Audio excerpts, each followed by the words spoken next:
చదవండి. మత్తయి సువార్త 17వ అధ్యాయము 24వ వచనం నుండి 27వ వచనం వరకు. అంతటా వారు కపెర్నహూము చేరినప్పుడు దేవాలయపు పన్నులు వసూలు చేయువారు పేతురు దగ్గరకు వచ్చి, మీ గురువు పన్ను చెల్లింపడా అని ప్రశ్నింపగా, చెల్లించును అని పేతురు ప్రత్యుత్తరమిచ్చెను. అతడింటికి వచ్చిన వెంటనే యేసు, సీమోను, నీకేమి తోచుచున్నది? భూలోకమందలి రాజులు ఎవరి నుండి పన్ను వసూలు చేయుచున్నారు? తమ పుత్రుల నుండియా ఇతరుల నుండియా అని ప్రశ్నించెను. పేతురు అందుకు, ఇతరుల నుండియే అని ప్రత్యుత్తరమిచ్చెను. అయితే పుత్రులు దీనికి బద్దులు కారు గదా, వారు మనలను అన్యథా భావింపకుండుటకై నీవు సముద్రమునకు వెళ్లి గాలము వేయుము. మొదట పడిన చేప నోటిని తెరచినప్పుడు అందుక నాణెమును చూతువు. దానిని మన ఇద్దరి కొరకు సుంకముగా చెల్లింపుము అని యేసు సీమోనును ఆదేశించెను. చాలమ్మా, ఆలకించండి ప్రియ దైవ బిడ్డలారా. ఈరోజు ఈ వాక్య భాగంతో పాటు మరొక వాక్య భాగాన్ని నేను సెలెక్ట్ చేసుకోవడం జరిగింది. కాకపోతే ఏ వాక్యము నేను తెలియపరచాలి ప్రభువా అని నేను ప్రార్థించాను. నేను ఉదయకాలం నుండి కూడా నా సొంత జ్ఞానంతో ఆలోచించాను, కానీ ఏ నిర్ణయం కూడా నేను తీసుకోలేకపోయాను. చివరిగా ప్రభువును ప్రార్థించాను. నేను, ప్రభువా, నీ చిత్త ప్రకారం ఏదైతే అది నెరవేరనిమ్ము అని నేను ప్రార్థించినప్పుడు దేవాది దేవుడు ప్రభు ఈ వాక్యాన్ని నాకు ఇచ్చాడు. ఈరోజు ఈ వాక్యాన్ని నా బిడ్డలకు నువ్వు తెలియపరచు అని. 4 వచనాలు. ఈ 4 వచనాలలో ప్రభు చేసిన అద్భుతం ఏంటి? ఈ యొక్క వాక్యాలను మనం ఎన్నోసార్లు చదివి ఉంటాం. మనం సింపుల్ గా ఈ వాక్యాల గురించి మాట్లాడుకోవాలంటే, పేతురు గారితో నీవు సముద్రమునకు వెళ్ళుము, గాలం వేయము, అందుక చేప నోటిలో నాణెం ఉంటుంది, అది సుంకముగా మన ఇద్దరికి చెల్లింపుము. చాలా సింపుల్ గా వ్రాయబడి ఉంటుంది. మరి ఈ వాక్యాలలో ప్రభు నేడు మనతో ఏమని మాట్లాడాలనుకుంటున్నాడు? ఈ వాక్యాలలో ఉన్న దైవ రహస్యం ఏంటి అసలు? మనం క్యాజువల్ గా చదివినట్లయితే మనందరికీ కూడా అర్థమయ్యేది, ప్రభు చేసిన అద్భుతాలలో ఇదొక అద్భుతము అని అనుకుంటాం. అందరం అనుకునేది కూడా సరైనట్లుగానే, అది అంతే అనుకోగలుగుతాము, అది కూడా వాస్తవం కూడా. కానీ నేను ప్రభుని అడిగాను, ప్రభువా, ఈ 4 వాక్యాల గురించి నేను ఏం తెలియపరచాలి నీ బిడ్డలకి? ఇందులో ఏ అద్భుతం దాగి ఉంది? ఏ రహస్యాన్ని మాకు తెలియజేయాలనుకుంటున్నావు తండ్రి అని నేను ప్రార్థించినప్పుడు ఒక్కొక్క అక్షరాన్ని నేను చదవడం మొదలుపెట్టాను. ఒకసారి చూడనమ్మా, నేను చదువుతాను. కపెర్నహూము చేరినప్పుడు దేవాలయపు పన్ను వసూలు చేయువారు పేతురు దగ్గరకు వచ్చి, మీ గురువు పన్ను చెల్లింపడా అని ప్రశ్నింపగా. ఇది 24వ వచనంలో రాయబడి ఉన్న వాక్యము. మనం ఈ వాక్యాన్ని గమనించినట్లయితే పేతురు మరియు యేసు ప్రభు గురించి ఇక్కడ వ్రాయబడి ఉంటుంది. దేవాలయపు అధికారులు పేతురు చెంతకు వచ్చి ఏమని అడుగుతున్నారంటే, మీ గురువు పన్ను చెల్లింపడా, దేవాలయం పన్ను చెల్లింపడా అని ప్రశ్నిస్తూ ఉన్నారు. పేతురుని అడగడం లేదు. పేతురు, నీవు గుడి పన్ను చెల్లింపవా, దేవాలయ పన్ను చెల్లింపవా అని పేతురుని అడగడం లేదు. వాళ్ళు ఏమని సంబోధిస్తున్నారు? మీ గురువు అంటే ఆయన దైవ కుమారుడని చెప్పుకుంటున్నాడు కదా, ఆయన దైవ కుమారుడని మీరు విశ్వసిస్తున్నారు కదా, మేము విశ్వసించడం లేదు ఆయన దైవ కుమారుడని. అందుకే వాళ్ళు ఏమంటున్నారు అధికారులు అంటే, మీ గురువు అని సంబోధిస్తున్నారు అక్కడ. పేతురు ఒక సామాన్య వ్యక్తి, కానీ యేసు ప్రభు ఇక్కడ సామాన్య వ్యక్తి కాదు అని జనులందరూ కూడా ప్రభుల వారు చేస్తున్న అద్భుత కార్యాలు, సూచక క్రియలను బట్టి ఆయన నిజముగా దైవ కుమారుడని విశ్వసిస్తున్న ఆ సందర్భంలో ఈ అధికారులు వాడుతున్న మాట ఏంటంటే, మీ గురువు, అతను మాకు గురువు కాదు అని పేతురు గారిని ప్రశ్నిస్తూ ఉన్నారు. అనగా ఈ వాక్యాన్ని మనం పూర్తిగా ఇంకా లోతుగా మనం అర్థం చేసుకోవాలంటే, ఇక్కడ యేసు ప్రభు పన్ను చెల్లిస్తే మనలాంటి సాధారణ యూదుడు ఒక వ్యక్తి చెల్లించడు, దైవ కుమారుడు అని చెప్పుకుంటున్నాడు కదా. ఈ దేవాలయం దేవుని యొక్క ఆలయం కదా, ఆ దేవుని యొక్క కుమారుడని చెప్పుకుంటున్నాడు కదా, నేను చెల్లించను అని అంటూ ఉంటాడా ప్రభువు? మనం అడిగిన ప్రశ్నకు ఈ విధముగా యేసు ప్రభును ఒక తప్పులో దొరకబట్టాలని, అతని పైన ఒక నేరము మోపాలని ఒక కుట్ర పన్నుచ్చు పేతురును అడుగుతూ ఉన్నారు. యేసు ప్రభును కూడా కాదు, మీ గురువు పన్ను చెల్లింపడా అని. పేతురు నీవు పన్ను చెల్లింపవా అని అడగడం లేదు, మీ గురువు అని అక్కడ సంబోధిస్తూ ఉన్నారు. అప్పుడు అనాలోచితముగా, అంటే ఏ మాత్రం కూడా క్షణమాత్రము కూడా ఆలోచించకుండా వీరు అడిగిన ప్రశ్నకు ఏమని అడిగిన ప్రశ్న, మీ గురువు పన్ను చెల్లింపడా. ఈ వాక్యాన్ని బాగా గుర్తుపెట్టు. చూడండి అమ్మా, 25వ వచనం. పేతురు గారు ఏం చేస్తున్నాడంటే క్షణం కూడా ఆలోచించకుండా, వారు ఎప్పుడైతే పన్ను చెల్లింపరా అని అడిగినప్పుడు క్షణం కూడా ఆలోచించకుండా పేతురు నోటిలో నుంచి వచ్చే సమాధానం ఏంటంటే, చెల్లించును అంటున్నాడు సమాధానముగా. పేతురు గారు అనవచ్చు, మా గురువుడు తెలుసుకొని మీకు తెలియచేస్తాను అని అనడం లేదు. అందుకే యేసు ప్రభు పేతురుని ఏమన్నాడు ఒక సందర్భంలో అంటే, దుడుకు పేతురు అన్నాడు. పేతురు గారి స్వభావం ఎలాంటిదంటే, ఒక మాట తన నోటిలో నుండి వెలువడిన తర్వాత ఆలోచిస్తాడనమాట, ముందు అనేస్తాడు. అంటే అలాంటి వ్యక్తులు నేటి మన ఈ రోజుల్లో కూడా చాలా మంది ఉంటారు. అలాంటి వారిని చాలా మందిని మనం ఏమంటామంటే కపటము లేని వారు అని అంటాం. వారి మనసులో ఎలాంటి విష భావాలు అనేవి ఉండవన్నమాట. మీ గురువు పన్ను చెల్లింపడన్నప్పుడు మా గురువుని అడిగి మీకు తెలియచేస్తాననే మాట మాట్లాడాలి. పేతురు గారు అనాలోచితంగా ఏమంటూ ఉన్నాడు, చెల్లించును అంటూ ఉన్నాడు అని పేతురు దేవాలయపు అధికారులకు సమాధానం ఇచ్చెను. ఎప్పుడైతే వారితో మాట్లాడిన పిదప, అధికారులతో మాట్లాడిన పిదప ఇంటికి రావడం జరుగుతూ ఉంది. పేతురు ఇంటిలోనికి అడుగు పెడుతున్న పేతురుని చూస్తూ యేసు ప్రభు మాట్లాడు మాట ఏంటంటే, పేతురు ఇంటికి వచ్చిన వెంటనే, అంటే తన పాదాలు పూర్తిగా కూడా ఇంటి లోపల మోపక మునిపే ప్రభువు ఏమంటున్నాడంటే, సిమోను నీకేమి తోచుచున్నది? ఈ మాటకు ఆశ్చర్యపోతూ ఉన్నాడు పేతురు. ప్రభుల వర్ణాన్ని ఏమని అడుగుతూ ఉన్నాడు అంటే, నీకేమి తోచుచున్నది అంటే నీకేమనిపిస్తూ ఉంది? పేతురు గారికి కాసేపు ప్రభు ఈ మాట ఎందుకన్నాడో అర్థం అవ్వలేదు. వెంటనే ప్రభుల వారే మళ్ళీ మాట్లాడుతూ ఉన్నాడు. భూలోకమందలి రాజులు ఎవరి నుండి పన్నులు వసూలు చేయుచున్నారు?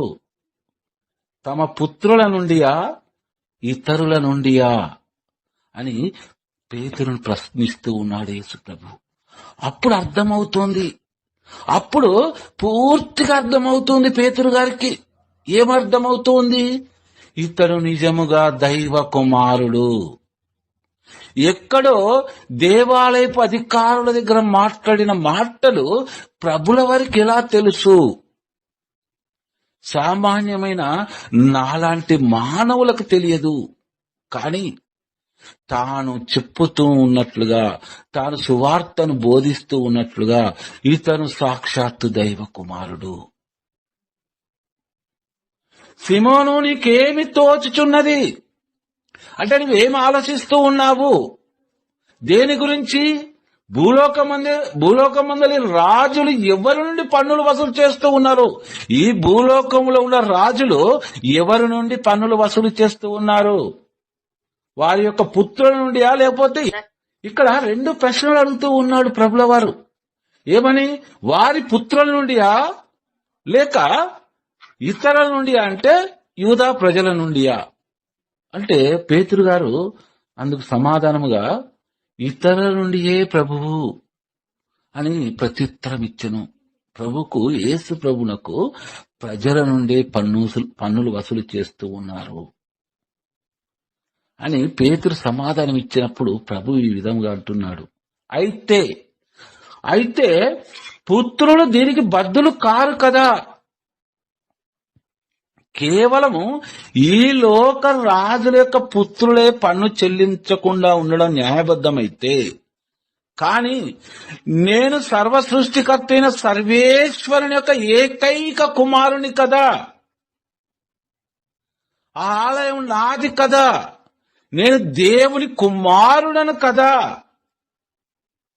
మరి నేను ఎటులా పన్ను చెల్లించాలి? వీరు పన్ను వసూలు చేస్తూ ఉన్నది నా కొరకే కదా, నా ఆలయానికే కదా. నా ఆలయమునకు నేను పన్ను చెల్లించాలా? పేతురుకి అర్థమవు విధంగా ఒకే ఒక మాటలో ప్రభు తెలియపరుస్తూ ఉన్నాడు. పుత్రులు దీనికి బద్దులు కారు కదా. పుత్రులు, ప్రభువ రాజు యొక్క పుత్రులు ఈ పన్ను ఇవ్వడానికి బదులు కారు అని పేతురు చెప్పిన ప్రత్యుత్తరానికి బదులుగా యేసు ప్రభు మాట్లాడుతున్న మాట, మరి నేను దైవ కుమారుణ్ణి, నా తండ్రిది ఆలయం, అది నా తండ్రి ఆలయం అయితే అది నా ఆలయమే కదా. నా ఆలయమునకు నేను పన్ను ఎలా చెల్లింపగలను? పేతురుకు అర్థము విధానములో ఒకే ఒక మాటలో తెలియపరుస్తూ ఉన్నాడు. ఇక్కడ ఈ ఆలయము తన సొంత ఆలయమే కదా ప్రభుల వారిది. ఇది దైవ కుమారుడుగా మాట్లాడుతున్న మాటలు పేతురు గారితో. తాను దైవ కుమారునని యావత్తు ప్రజలు తెలుసుకొనుటకు మత్తయి గారి ద్వారా ఈ 4 వచనాలను రాయిస్తూ ఉన్నాడు పవిత్రాత్మ సర్వేశ్వరుడు. ఇందులో ఉన్న అద్భుతాన్ని మనం చూడాలి. ఆ దేవాది దేవుడు దైవ కుమారుడు మాట్లాడుతున్న ప్రతి మాటను కూడా మనం ఆలకించే ప్రయత్నం చేయాలి. 27వ వచనం చూడమ్మా. వారు మనలను అన్యదా భావింపకొండుటక్కై అంటే పేతురు మనము ఏదో గుడి పన్ను ఇవ్వలేని వారముగా వారు ఎందుకు అనుకోవాలి? కాబట్టి నీవేం చేస్తావంటే, నీవు సముద్రమునకు వెళ్లి గాలము వేయుము. సముద్రమునకే ఎందుకు వెళ్లి గాలం వేయాలంటున్నాడు ప్రభువు. యేసు క్రీస్తు ప్రభు దైవ కుమారుడు. ఆయనకు అసాధ్యమైనదంటూ ఏది కూడా లేనప్పుడు అక్కడ బంగారు, వెండి నాణ్యాలు ఎన్నో కూడా సృష్టించవచ్చు యేసు ప్రభు. ఏమ్మా, సృష్టించలేడా?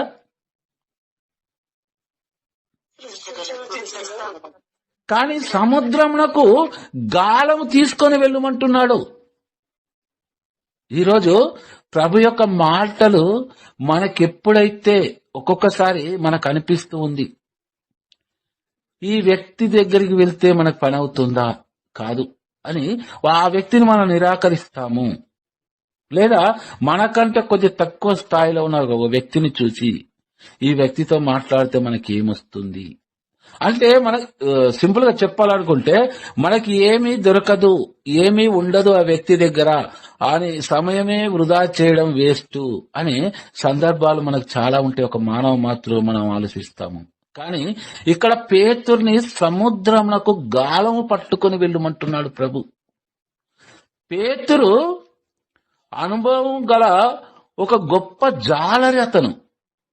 అతనికి తెలుసు, వల వేస్తే సముద్రములో చేపలు పడతాయా గాలం వేస్తే చేపలు పడతాయా అని. గాలము ఎలాంటి నీటిలో వేయాలంటే చెరువులలో కావచ్చు లేదా కొలనులో కావచ్చు, అంటే నీరు కదలిక లేని ప్రాంతంలో గాలం వేస్తే చేపలు పడతాయి. సముద్రము అలలు ఉవ్వెత్తున లేస్తూ ఉంటాయి. గాలము మనం ఎప్పుడైతే సముద్రంలో వేస్తామో అది ఒడ్డు కొట్టుకొస్తూ ఉంది. కానీ ఎంతో అనుభవం ఉన్న ఒక పేతురుతో, ఒక జాలరితో చెప్తున్న మాట ప్రభు ఏంటంటే, నీవు గాలమును తీసుకొని సముద్రమునకు వెళ్ళుము. గాలానికి చేపలు పడవు సముద్రంలో. ఒకవేళ మనిషి లోతుగా వెళ్ళదలుచుకున్నా తన గొంతు వరకు మాత్రమే వెళ్ళగలడు. ప్రభుల వారి వాక్యాన్ని మనం గమనించినట్లయితే ప్రభుల వారు వలను తీసుకొని వెళ్ళడం అనడం లేదు పేతురు గారిని, గాలాన్ని తీసుకొని వెళ్ళమంటూ ఉన్నాడు. గాలానికి చేపలు పడడం అనేది అసంభవం. అమ్మా, ఈ సముద్రంలో అలలు ఉవ్వెత్తున లేస్తూ ఉంటాయి, మనం గమనించే ఉంటాం కదా. సముద్రంలో వెళ్ళి చూసిన వాళ్ళందరూ కూడా బాగా తెలుసు. గాలం వేస్తే ఒడ్డుకొస్తుందా, లోనికి వెళ్తుందా? కానీ ప్రభు ఏమంటున్నాడు? ఒక జాలరి అయిన పేతురుతో మాట్లాడు మాట ఇదే, నీవు గాలాన్ని తీసుకొని వెళ్ళు. ఈరోజు నీతో నాతో మనందరితో ఈ వాక్యాన్ని ఆలకిస్తున్న ప్రతి బిడ్డతో కూడా నీవు ఏదైతే ఇది అసంభవము, ఇది జరగదు, పోవడం వేస్ట్, నాకు తెలుసు కదా, నాకు అందులో అనుభవం ఉంది అని అనుకుంటావో అలాంటి వారితో ప్రభువు నేడు మనం మాట్లాడుతూ ఉన్నాడు. ఒక చిన్న పరికరాన్ని తీసుకొని వెళ్ళు, అక్కడికి ఒక గాలాన్ని తీసుకొని వెళ్ళు. పేతురు గారికి తెలుసు సముద్రంలో గాలం వేస్తే ఒడ్డుకు చేరుతూ ఉంది అని, అలల తాకిడికి. మరి చేప ఏడా పడుతూ ఉంది? కానీ పేతురు గారు విశ్వసించారు. అమ్మ, ఒక్క వాక్యాన్ని చదువుతారా? ఈ వాక్యాన్ని వివరించుకునే ముందు కీర్తన 78 20వ వచనం చూడమ్మా. 78వ కీర్తన 20వ వచనం.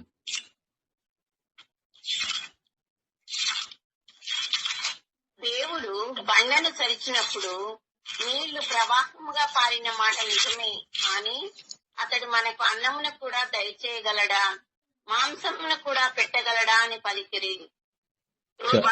చాలమ్మా. ప్రవాహముగా పారిన మాటమే కాని ఆయన మనకు అన్నమును కూడా దయచేయుడుగలడా, మాంసమును కూడా పెట్టగలడా అని పలికిరి. చాలమ్మా, దేవునికి వందనాలు. ఇక్కడ ఈ నేడు మనం ఈ కాలంలో చూస్తూ ఉంటే మనం ఎన్నో అద్భుతాలు చూస్తూ ఉన్నాము. ఆ దేవాది దేవుడు చేస్తూ ఉంటే, లేదా మన జీవితంలో కూడా దేవుడు ఎన్నో అద్భుతాలు చేస్తూ ఉన్నాడు. కానీ ఒక గొప్ప, అంటే మనం ఏమంటాం దాన్ని, మనం భరించలేని బాధలు కావచ్చు, ఏ వ్యాధులు కావచ్చు, ఏదైనా మనకు వస్తే ప్రభు నా నుండి దీన్ని తీసివేయగలడా, ఈ సమస్య నుండి నన్ను విముక్తిని చేయగలడా అని మనం ఒక ఆలోచనలోకి వెళ్ళిపోతాం. అలానాడు ఇజ్రాయేల్ ప్రజలు చేసింది కూడా ఇదే. ఎర్ర సముద్రం రెండుగా చీలినప్పుడు చూశారు, పొడి నేలపై నడిచొచ్చారు బయటికి. ఎన్నో అద్భుతాలను ఐగుప్తు దేశంలో మోషే ద్వారా దేవుడు చేయించడం చూశారు. కానీ అవన్నీ కూడా మర్చిపోయి ఏమంటున్నారంటే, బండ నుండి నీళ్లు త్రాగిన తర్వాత దేవుడు బండను చరిచినప్పుడు నీళ్లు ప్రవాహముగా పారిన మాట నిజమే. నిజమే అంటే అది మనం కన్నులారా చూశాం, ఆ నీటిని కూడా మనం త్రాగాం. ఈరోజు నిజమే, దేవుడు నా జీవితంలో అద్భుతాన్ని చేశాడు. కానీ ఇప్పుడు నాకు ఒక పెద్ద సమస్య వచ్చింది, అది దేవుడి వల్ల అవుతుందా? ఇలా సంకోచించే వాళ్ళు నేటి క్రైస్తవులు చాలా మంది ఉన్నారు. వారి విశ్వాసాన్ని పోగొట్టుకుంటూ ఉన్నారు. అలానాడు ఇజ్రాయేల్ ప్రజలు వాళ్ళ విశ్వాసాన్ని ఏ విధంగా అయితే పోగొట్టుకుంటూ ఉన్నారో వాళ్ళు అనుకున్న మాటలు ఇక్కడ 78వ కీర్తనలో మనం చూస్తూ ఉన్నాము. బండను చరిచినప్పుడు నీళ్లు ప్రవాహముగా పారిన మాట నిజమే, కానీ ఆయన మనకు ఆహారం దయచేయగలడా, అన్నం పెట్టగలడా? మాంసం కూడా పెట్టగలడా? చూడనమ్మా, మానవుని ఆశ. ఒకవైపు దేవుని యొక్క అద్భుతాన్ని మనం చూస్తూనే ఉన్నాము, కానీ మరోవైపు ఆ దేవుని నిందిస్తూ ఉన్నాము. లేరా అమ్మ ఇలాంటి క్రైస్తవులు ఈ రోజుల్లో? ఉన్నారు బ్రదర్. ఈ వాక్యము దేవుడు ఇలా బైబిల్లో ప్రతి వాక్యము కూడా ఆనాడు జరిగిన సందర్భమో లేకపోతే ఒక చరిత్రగానే చూడకూడదు బైబిల్ గ్రంథాన్ని ఎప్పుడు కూడా మనం. ఈ రోజు మనకు తెలియచేస్తూ ఉన్నాడు, నా ప్రియ బిడ్డ, నీకు నేను ఎన్నో అద్భుతాలు చేసి ఉన్నాను, కానీ నీవెందుకు సంకోచిస్తూ ఉన్నావు? నాకు అసాధ్యమైనది ఏది కూడా లేదని నీకు తెలియదా? మనం పేతురు గారిలా విశ్వాసంతో ఉండాలి. పేతురు గారు గాలము పట్టుకుని సముద్ర తీరానికి ఎలా వెళ్ళాడో వాక్యాన్ని చదివి దేవుని చిత్తాన్ని తెలుసుకొని ఆయన చిత్త ప్రకారముగా మనము నడిచినట్లయితే సంపూర్ణముగా ఆయన కృపావరములు మనపై ఉంటాయి. ప్రియ సోదరులారా, చూడనమ్మా, పేతురు గారిలో ఎలాంటి సంకోచం లేదు. తాను ఒక జాలరైనా కూడా ఈ గాలం పట్టుకుని సముద్రానికి వెళ్ళడం ఏంటి, ఈ సముద్రంలో ఈ గాలం ఇస్తే ఒడ్డుకే వస్తుంది కదా అని ప్రభువుని ఎలాంటి ప్రశ్నలు కూడా అడగలేదు. ఈరోజు మన ప్రార్థనలో కూడా అదే కావాలి. మనము ఏదైతే అసాధ్యముగా అనిపిస్తూ ఉందో, తండ్రి ఇది నాకు అసాధ్యము, నీ పాదాల చింత పెడుతూ ఉన్నాను నా ప్రతి సమస్యను, నీకు సర్వము సాధ్యమే తండ్రి అనే ఒక విశ్వాసము కలిగి ఉండాలి మనం. పేతురు అదే విశ్వాసముతో గాలాన్ని తీసుకొని సముద్రానికి వెళ్తూ ఉన్నాడు. ప్రభు ఏమన్నాడు? మొదట పడిన చేప నోటిని తెరిచినప్పుడు అందుక నాణెములు చూతువు, పేతురు నీ సముద్రంలో గాలం వేయము. ఒక చేప పడుతూ ఉంది మొదట, రెండవసారి ప్రయత్నించకు, రెండవ నాణెం పడుతుందేమో అని. ఆ చేప నోటిలో ఒక నాణెం ఉంటుంది అని ప్రభు ముందే తెలియచేస్తూ ఉన్నాడు పేతురు గారికి. దేవాలయపు పన్ను కట్టడానికి చేప నోటిలో దైవ ప్రణాళిక ప్రకారము నాణెముంటూ ఉంది. పేతురు గారి కొరకు ఆ చేప ఎదురు చూస్తూ ఉంది. ఆ గాలాన్ని ఎప్పుడు పట్టుకోవాలని సముద్రంలో పేతురు గారి కొరకు చూస్తూ ఉంది. దేవుడు పేతురును ఆదేశిస్తూ ఉన్నాడు, శాసిస్తూ ఉన్నాడు. సిమోను పేతురు, మన ఇద్దరి కొరకు ఆ చేప నోటిలో ఉన్న నాణాన్ని తీసుకొని సుంకముగా చెల్లింపుము.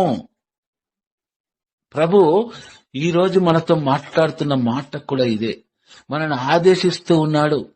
నేను వెళ్ళుమన్న చోటుకు నువ్వు వెళ్ళుము, నీ సొంత జ్ఞానాన్ని ప్రయోగించకు, నా వాక్కు నీతో ఏ విధముగా అయితే మాట్లాడుతూ ఉందో ఆ వాక్కు ప్రకారము నీవు నడుపు, నీ పూర్తి భారాన్ని నా పైన వేయము, నాకు ప్రతిదీ కూడా సాధ్యమే అంటూ ఉన్నాడు ప్రభుల వారు.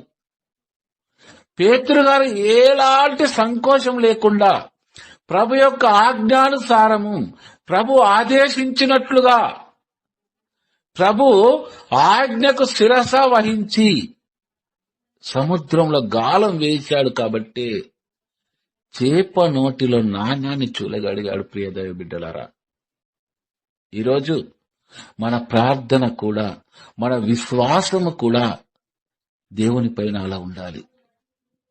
దేవుడు నీకు మహత్తర కార్యాలను చూపిస్తానంటున్నాడు. నీ వెరగని సత్యాలు ఎన్నో కూడా నీకు తెలియజేస్తాను అని మాట్లాడుతూ ఉన్నాడు ప్రభు. చూడనమ్మా, నేను చదువుతాను. యెషయా గ్రంథము 45 అధ్యాయం 3వ వచనంలో ఈ విధముగా వాక్యం చెబుతూ ఉంది. చీకటి తావులలో రహస్యముగా దాచి ఉంచిన నిధులను నీ వశము గావించెదను. చీకటి తావులు అంటే మన సమస్యలు, చీకటి, ప్రతి మనిషికి కూడా కష్టం వచ్చిందంటే అది చీకటి రోజు అన్నమాట. ప్రతి సమస్య వచ్చిందన్నా కూడా అది చీకటి రోజు అన్నమాటే. కానీ నీ చీకటి రోజులలో నీవు నిరీక్షించు, ప్రార్థించు. ఎందుకనగా ఆ చీకటి తావులలో రహస్యముగా దాచి ఉంచాను ఒక నిధిని నీ కొరకు. ఆ నిధిని నీకు ఇవ్వడానికి నేను సిద్ధముగా ఉన్నాను. అప్పుడు నీవు నేను ప్రభుడనని తెలుసుకొందువు. నీ ప్రార్థన ఫలించగానే దేవుడు నా ప్రార్థన ఆలకించాడని నువ్వు తెలుసుకోగలుగుతావు. దేవుడు నిన్ను పేరెత్తి పిలిచెనని గ్రహించెదవు. నేను నీ పేరును నా అరిచేతిలో రాసుకుని ఉన్నానని నీవు గ్రహిస్తావు. నీ చీకటి తావులన్నిటిపైన నా వెలుగు ప్రకాశిస్తూ ఉంది. కాబట్టి నాకు అసాధ్యమైనది ఏది కూడా లేదు. నీ కష్టకాలంలో విశ్వాసముతో నిరీక్షించు, ప్రార్థించు అని ప్రభు ఈ వాక్యం ద్వారా మనందరితో కూడా మాట్లాడుతున్నాడు. ప్రియ దైవ బిడ్డలారా,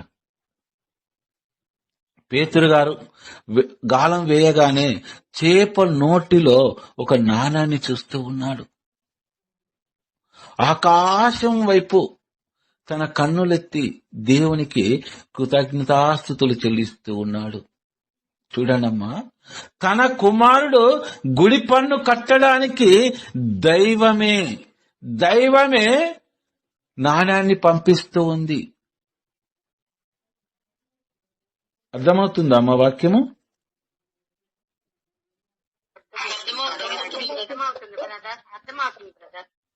ప్రియ సోదరులారా, మనకు ఏ సమస్య అయినా రాని, మనం ఏ ఇబ్బందుల్లో అయినా ఉండనివ్వు, కానీ పేతురు గారు విశ్వసించినట్లుగా మనం విశ్వసించాలి.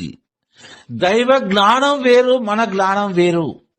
మన అనుభవము ఏ మాత్రం కూడా కొరకాదు. నీ ఎక్కడైతే అసాధ్యం అనుకుంటున్నావో, నేను ఎంతో గొప్ప అనుభవజ్ఞశాలిని అనుకుంటున్నావో, నీకు తెలిసినంతగా ఎవ్వరికూ తెలియదని అనుకుంటున్నావేమో నీ మనసులో. కానీ ప్రభు ఒక జాలరితో ఏమంటున్నాడు? నీవు గాలము తీసుకుని వెళ్ళు సముద్రానికి అంటూ ఉన్నాడు. ప్రభువా, నేను ఒక జాలరిని, అనుభవం ఉన్న వాడిని, నేను గొప్ప జాలరిని, గాలం తీసుకొని వెళ్తే సముద్రంలో చేప పడుతుందా అని సంశయించలేదు పేతురు. ఎంతో అనుభవజ్ఞుడు తాను. యేసుప్రభు యొక్క ఆజ్ఞలు శిరసావించి వెళ్ళాడు కాబట్టి ఒక నాణాన్ని చూడగలిగాడు చేప నోటిలో. ఒక గొప్ప అద్భుతాన్ని చూడగలిగాడు పేతురు గారు. ఆ అద్భుతాన్ని మన ప్రార్థన ద్వారా ఆ దేవాది దేవుని యొక్క అద్భుతాన్ని మనం చూడగలగాలి ప్రియ సోదరులారా. అప్పుడు ఆ దేవాది దేవుడు తన కరుణగల హస్తాన్ని మన పైన ఉంచి, తన ఆజ్ఞలను శిరసావిస్తున్న ప్రతి బిడ్డ పైన ఉంచి, ప్రతి గృహము పైన ఉంచి, ఆ దేవాది దేవుడు తన దూతల ద్వారా నిత్యము కాపాడుతూనే ఉంటాడని నిండు మనసుతో మనం ఎప్పుడైతే విశ్వసించగలుగుతామో, ఎన్ని కష్టాలు వచ్చినా, ఎన్ని శోధనలు వచ్చినా, బాధలు వచ్చినా కూడా గాయపడిన ప్రభు హస్తములో విలీనమైపోతాయి. ప్రియ సోదరులారా, సర్వ సృష్టికర్త అయిన సర్వేశ్వర, మా రక్షకుడు అయిన తండ్రి, మీ వాక్యాన్ని ఆలకించిన మమ్మందరినీ కూడా తండ్రి, మీ కృపతో మమ్మలను దీవించమని వేడుకొనుచున్నాము తండ్రి. ప్రభువా, ప్రతి వాక్యాన్ని మా హృదయాలలో విత్తనంలా నాటబడాలని ఆశిస్తున్నాము తండ్రి. ప్రభువా, నీ వాక్యము నూరంతలుగా మా హృదయంలో ప్రలించి తండ్రి, నీ సువార్తను ప్రకటించు జ్ఞానాన్ని, శక్తిని ఈ వాక్యాన్ని ఆలకిస్తున్న బిడ్డలందరికీ కూడా ప్రసాదించుమని మా నాథుడైన యేసుక్రీస్తు పరిశుద్ధ నామంలో వేడుకొనుచున్నాము తండ్రి. ఆమేన్.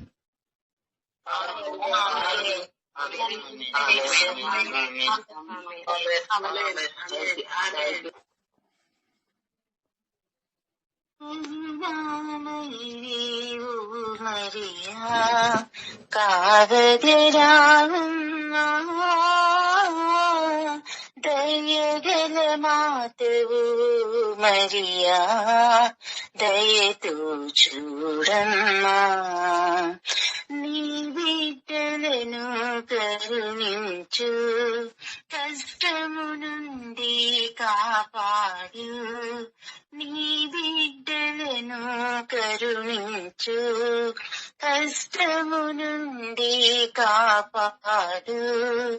అలసిపోయాము నీ దరి చేరాము, అలసిపోయాము నీ దరి చేరాము, ఆదరించమ్మా, మాకై ప్రార్థించమ్మా, దీవించవమ్మా, మాకై ప్రభుని వేడవమ్మా,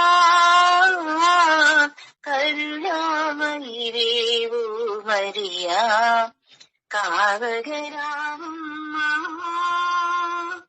నిష్కలంకవై జన్మించితివి, నిత్య కన్యవై జీవించితివి, నిఖిలేశ్వరుని చిత్తము ఎరిగి నీ సర్వస్వమునర్పించితివి, దైవపుత్రునికి జన్మమునిచ్చి ధన్యురాలుగా వెలుగొందితివి, దైవపుత్రునికి జన్మమునిచ్చి ధన్యురాలిగా వెలుగొందితివి, ఆత్మదేహముతో పరమును చేరి ఇహ పరరాజ్ఞిగా వర్ధిల్లితివి, ఆత్మదేహముతో పరమును చేరి ఇహ పరరాజ్ఞిగా వర్ధిల్లితివి,